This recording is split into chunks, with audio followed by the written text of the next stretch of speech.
The BBI report, as presented to Kenyans, formatted and delivered, is an extremely complicated document. It is a very difficult document to read, and I have had to dissect it into 6 parts of a document for me to be able to understand it. I had to separate the annexures, separate the main report, separate the 12 pieces of proposed legislation and amendment bills. I also had to take the most important part, which is the constitutional amendments, and read them, but I have to read them alongside the current constitution in order to be able to cross-reference and understand what the constitution says now and what amendment is proposed. And in order to make it even easier to read and make sense out of it, I had to develop what I call an amendment navigator. This is the kind of professional work that we would have expected of the BBI task force. I would also have expected them to have had side notes to explain the mischief that is being cured by the amendment, so that we understand the basis upon which we arrived at the constitutional amendment. Now that I've demystified the BBI report and dissected it for you, I will now go on a step-by-step topical areas that Kenyans need to pay attention to and that I personally have challenges with. The BBI report proposes far-reaching changes in the manner in which electoral commissioners are appointed to office. It proposes a selection panel. That selection panel will be appointed by the president using a very vague criteria, leaving him with absolute power to decide who appoints commissioners. Remember that the IEBC amendment law has already removed the requirement of approval of commissioners by Parliament, and therefore the counter check that existed is now gone.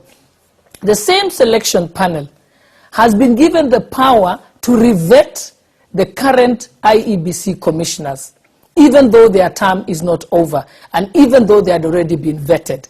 And therefore, it is completely amending Article 251, making sure that they can be able to remove commissioners illegally. Usually, to remove a commissioner from office, you should be able to set up a tribunal. But this is not the case under the BBI. So the mischief here is that the president, the ODM party leader, Raila Odinga, and the party leader of Jubilee will have absolute power to appoint commissioners who will oversee the elections in 2022. Why is it that this law is designed to leave the power of appointment of IEBC commissioners to the 2 people who proposed the BBI process in the first place without consulting Kenyans? It is therefore mischievous, and Kenyans should be very afraid. The BBI report proposes the election of members of the county assemblies rather than nominations in order to achieve the 2/3 gender principle. Currently, immediately after elections, nomination of MCAs to be able to meet the 2/3 gender principle is undertaken.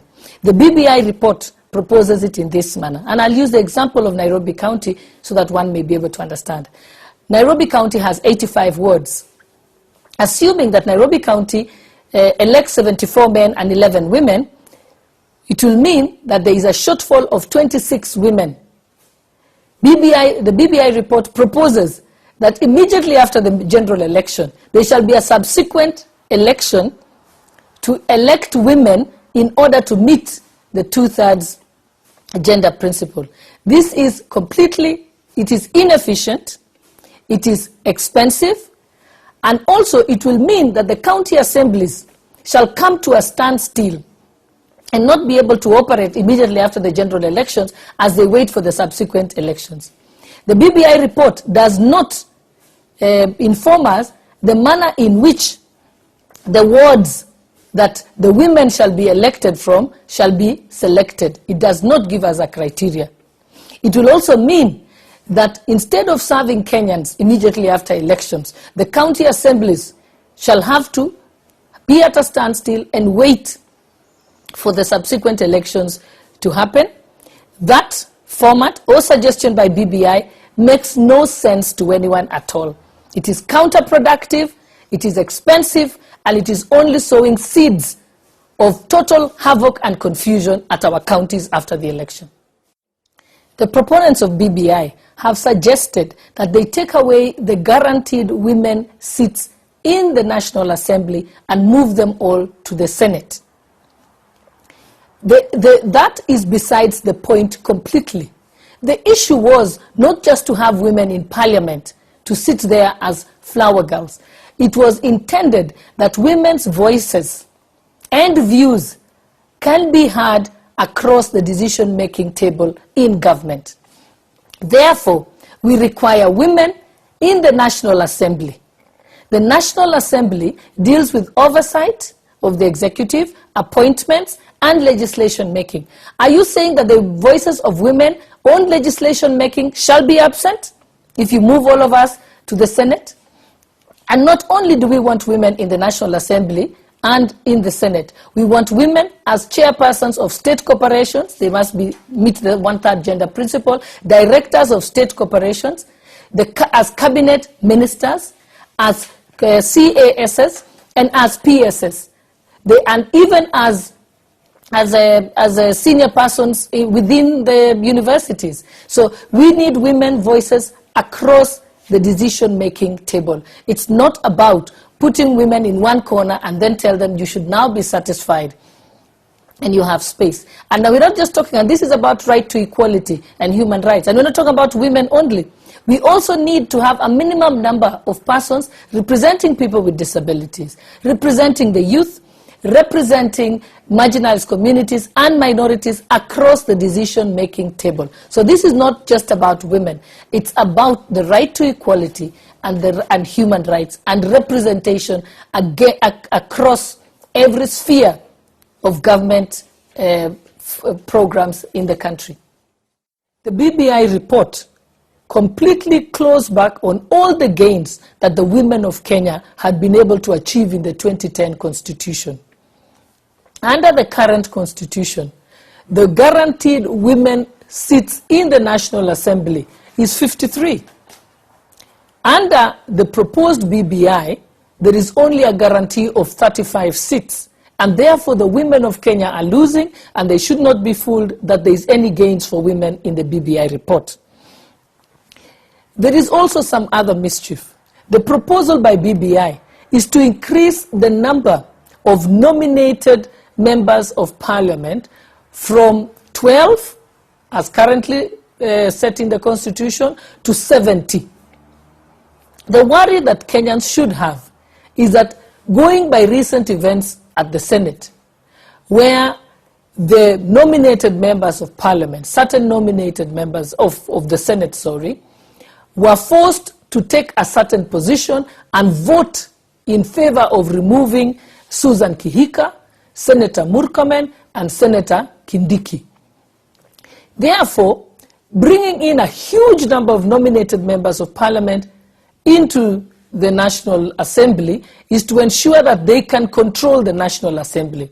When they want approval of a person nominated to be Prime Minister, they then are guaranteed that they can control 70 signatures immediately for a start. And therefore, I do not see anything in the BBI report that is beneficial to the women of Kenya or is beneficial to the true representation of the people of Kenya at the National Assembly. Because we now know that nominated members do not truly represent their people, but are beholden. The BBI report proposes the establishment of a youth commission and a ward development fund.